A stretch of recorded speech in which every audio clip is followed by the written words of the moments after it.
encontro em autoderrisão. E assim ando a troçar de mim mesma, imersa no estado derridiano de sonambular, numa mistura entre o apolíneo e o dionisíaco. Não importa muito o que sou, se atriz cômica, se palhaça, se bufona, se diva, se me aproximo de uma entidade pombo-girante. O mais importante é rir disso tudo, estar em movimento e fluxo constantes, para desterritorializar e reterritorializar no rizoma. Abrir sempre territórios no caos para encontrar equilíbrios, encarnar mundos possíveis, me deleitar com a possibilidade de ser muitas coisas. E melhor ainda, produzir diversos risos, sejam doce afeto ou cômico gelado desafeto. Sejam sagrado ou profano, poético, transgressor, divino ou diabólico, a antipalhaça é dissidente. Ela é simplesmente uma mulher que ri. Mas afinal, você tornou-me o que sou, como diz Nietzsche, ou já não sabe quem é? O devir não comporta pensamentos fixos ou resoluções, portanto prefiro pensar que eu não tenha me tornado, mas me passado por transformações que no fluxo do tempo e dos acontecimentos futuros ainda estão em caminhada constante, ou em novos caminhos, tornando-me muitas coisas, percebendo-me como um ser em obra. Sim! É preciso encarnar a própria obra, ser atravessada por ela. Pode-se com isso pensar que eu sou hoje uma palhaça desmontada, uma obra aberta, o que corrobora com a minha natureza nômade. Porém, embora eu me sinta um assunto importante academicamente falando, haverá alguma coisa a concluir. A conclusão não seria dizer que hoje eu sei o que de fato sou? Podemos talvez pensar que os dados referentes ao ser, dentro dessa ontologia da palhaçaria fora da caixa que eu proponho, são as próprias experimentações. Você não acha? Elas falam por si só. Mas você não fala que as tecnologias de si levam ao autoconhecimento e que isto leva ao entendimento de si? Ou você espera que eu viva sempre em devaneios, construindo e desconstruindo subjetividades, vivendo entre estados, lugares, num rizoma constante? Isso não será uma cartografia de identidade sem fim. Eu entendo as suas questões enquanto palhaça, Marianne, mas aqui importa mais o que o outro pensa do que eu mesma possa definir. Derrida já falava que há muito tempo, pois há muito tempo, pode-se dizer que o animal nos olha. Que animal? O outro. De fato, o outro me olhou com olhares diversos e indagadores e eu também comecei a olhar assim a linguagem da palhaçaria. Essa foi a primeira motivação para problematizá-la. Eu sei! Você questionou as gags, as cores, a alegria fake, a poeticidade exacerbada, a fofura e principalmente a questão da cópia, que torna o riso vazio de criticidade. Eu concordo. Mas não tem medo de irritar os seus pares? Não tem medo de ser isolada, tal qual o Sr. Gregor em A Metamorfose? Eu mesma me sinto em sua órbita. Às vezes tenho vontade de ser cute, mas sou obrigada a aguentar o seu caos, os seus dramas e ouvir você dizer que isso são as suas linhas de fuga. Não tem vergonha de se expor tanto, contar coisas tão íntimas, alegando que minha dramaturgia parte da excreta de ser. Não há autores para os nossos espetáculos? E por que me envolve nisso? Eu não deveria estar fazendo rir? Eu nem contei tudo. Esqueci de falar que já vi um homem pendurado com uma corda no pescoço. Ele tinha tirado a sua própria vida. Era o pai da minha colega de escola e nós duas flagramos a cena horrível. Tínhamos apenas 10 anos.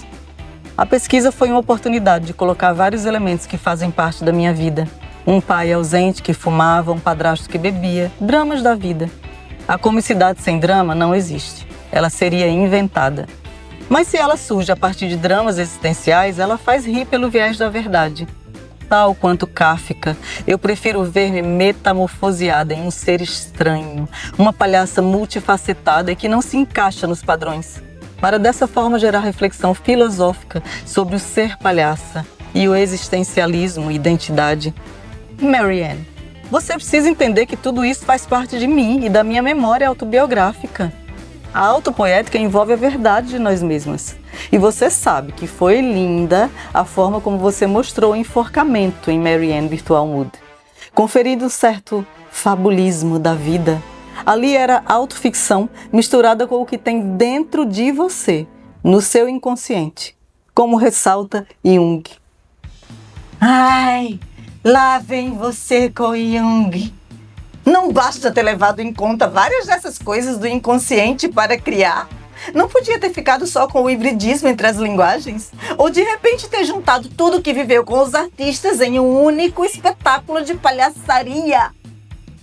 Por falar neles, você não identifica nada cute em suas performances? E os alunos do André Casaca e da Caroline Ban, por vezes não eram cute? Sim, você tem razão. A palhaçaria envolve uma parcela de fofura pelo simples fato de sermos nós, palhaças e palhaços, seres extraordinários. O Nariz Vermelho traduz esse aspecto encantador. Mostrar as nossas fragilidades e ridículos tem o seu lado cute e legítimo. Contudo, vejo o gracioso em todas as obras analisadas nessa tese, mas numa poeticidade que reside em outro lugar. Muitas vezes aparece na crueza com que os artistas mostram as suas verdades cômicas. Basta imaginarmos o Mussolini de Bassi, o palhaço em Clown Torture ou alguns dos clowns criados por Sherman, entre outros exemplos da casuística. Nesse sentido, o hibridismo foi essencial. No entanto, o que eles despertam em mim é o seu lado outsider, onde de fato há risos contraditórios. Eu sei que essa cartografia de pesquisas me levou a diversas metamorfoses. Desculpa, Anne, eu estou me excedendo. Afinal, foi bom para mim. Hoje eu posso dizer que entendo Sartre e o ser do fenômeno. Eu sei que você me levou a um corpo na experiência. Percebo que a caixa e a norma é o próprio inferno. Mas não é um lugar óbvio de se ver. De fato, esse ser, eu, sugere diversas alteridades, expandindo a si própria. Também não posso reclamar das culturas que se misturaram a nós e modificaram o nosso próprio humor. Ou trouxeram despertares ou ainda potencializaram a comicidade que já havia ali, latente. Na verdade, você me surpreendeu muito. Pelo visto, você se tornou um sujeito pensante, Marianne. As leituras de Foucault lhe fizeram muito bem. Bem, mas eu preciso te lembrar que o propósito de toda pesquisa é gerar incertezas. Por isso, não se envergonhe por não termos respostas prontas. Toda pesquisa é factível de questionamentos.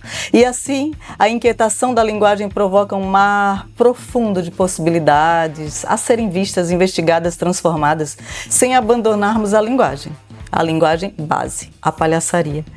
Pois em tudo há uma origem e a ela devemos o presente e o futuro.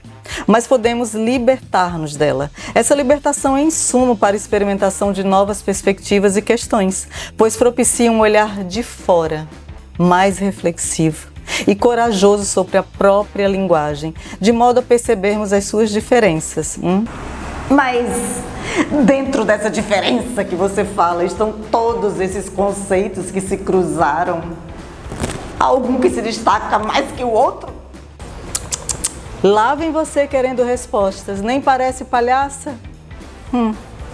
Eu verifico que os processos interessam mais que os resultados em uma investigação pela prática. Veja que colocar você como corpo testemunha, eu potencializei a raiz, você, fazendo-a ramificar-se em metamorfoses, o rizoma, o que levou a descobrir-me um ser rizomático, ou melhor dizendo, um ser devir. Mas não seria eu o ser devir? O devir palhaça? Sim, claro, mas vivemos isso juntas. O processo de investigação não se deu fora de mim, mas imbricado, onde eu, você, pudemos investigar que tipo de comicidade e riso nós podemos revelar através da nossa assinatura e por meio das experiências híbridas. Você passou por transformações e eu também passei. Nós passamos por uma experiência existencial, através de observações e inquietações de si. Você sabe que foi preciso muitas vezes me desidentificar de você para poder burilá-la. mas você também fez isso comigo. Você sabe o quanto nós nos sentimos entre certas experiências de solidão, reclusão, liminaridade, silêncio, que podem abrir espaços importantes de percepção de si mesmo e do mundo. Eu não me senti sozinha. Você estava sempre comigo, afinal estamos no mesmo mapa de experimentação. Às vezes eu me assustava com os seus impulsos ao me desmontar, ao me desconstruir, ao me borrar, ao me reinventar. Havia também seus pensamentos a respeito da revolução molecular, do corpo fenomênico, do significante flutuante do entrelugar, da potência de agir. Afinal, como é que fica o jogo da palhaçaria em meio a tudo isto, hã? Mas essas questões não deveria ser você a responder, Marianne? Sim, eu posso responder a partir de um corpo em transformação. Energeticamente, um corpo emergente que gera conflitos e que está em estados liminares, provocando multiplicidades. Há, portanto, uma fenomenologia do corpo calcada no eu posso, fazendo emergir uma ontologia do si, ampliada em subjetividades e potência, o que faz surgir ou reforça a existência do singular. Eu noto que estas experimentações nós encontramos um novo território existencial provocado por essa revolução molecular, ou seja, você e eu desejamos e, portanto, realizamos a prática desejante. Surge então o corpo mutante, o corpo em devir. E como atestam as teorias deleuzianas e guattarianas, todo devir é molecular. Desse modo, você tem razão ao me chamar de devir palhaça. Percebo que você tem consciência sobre os processos de metamorfose, Marianne. Será que com isso nós alcançamos a ciência do clown? Se processos de transformação operam como uma espécie de ciência, nós alcançamos isto. É preciso acreditar, Amy. E como você se vê agora, Marianne? Eu não quero me repetir, mas assino embaixo do que você falou sobre estados e identidades múltiplas, correlacionando-se em mim. Assim, o jogo e o riso também se tornam múltiplos. Mas gostei muito quando você usou o termo palhaça clitoriana. Porque, pensando bem, a nossa dramaturgia tem um cunho feminino ou feminista. E claro, eu percebo quando você me chama de antipalhaça. Eu até arrisco dizer que este é um grande contributo da sua tese. Seria, entretanto, este um novo conceito em palhaçaria? Conforme Deleuze e Guattari, as criações se originam de uma necessidade até gerar o conceito. Em filosofia, o conceito é concebido ao mesmo tempo em que é gerado um plano de imanência, de onde surge o personagem conceitual. Sendo a antipalhaça um estado gerado em experimentação a partir de um plano organizado e de uma linguagem concreta, a palhaçaria, ou seja, a partir do mundo de si, a palhaça. Eu acredito que sim, pode ser cogitado um novo conceito. Eu tenho outra pergunta. Afinal, você sabe qual é a sua palhaçaria? Esta realmente é uma boa questão. Considerando que os processos de desconstrução passeiam pelo nomadismo, eu diria que é uma palhaçaria nômade e que carrega tanta liberdade que cria métodos diferenciados e conceitos próprios. Contudo, ela não se encaixa em padrões ou fórmulas, pois é formada por materiais sensíveis, dados internos e múltiplos sentidos.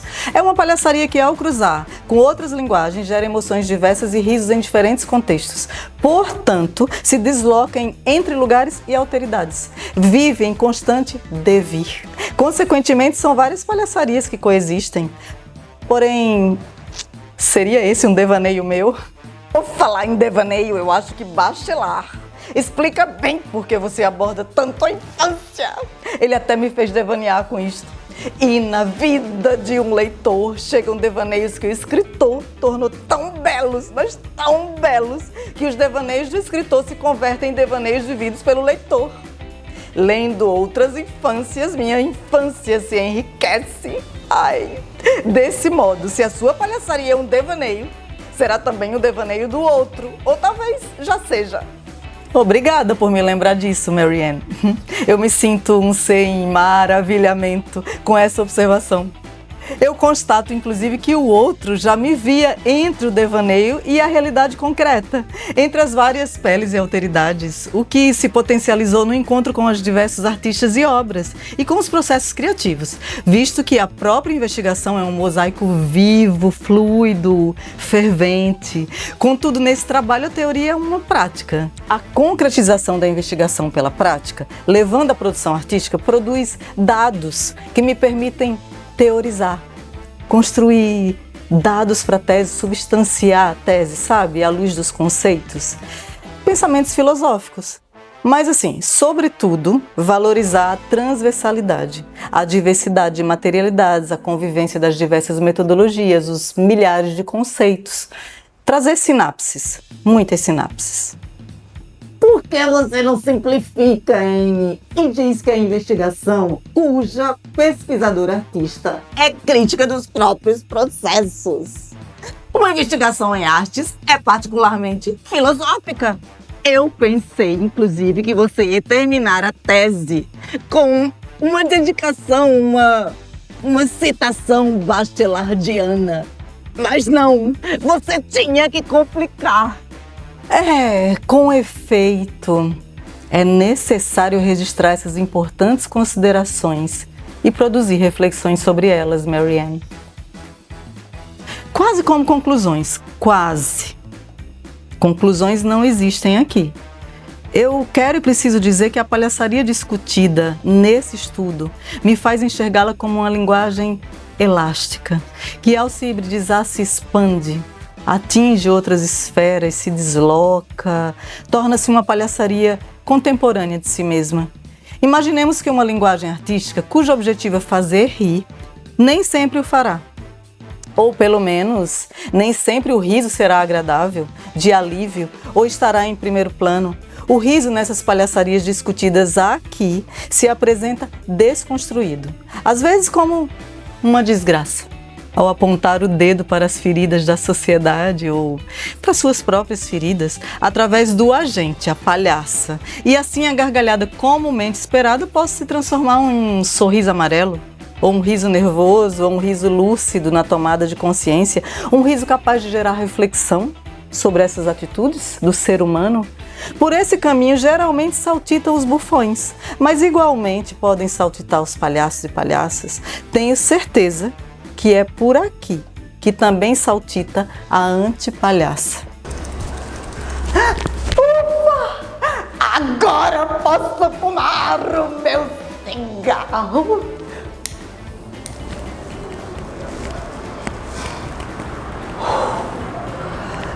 Caralho!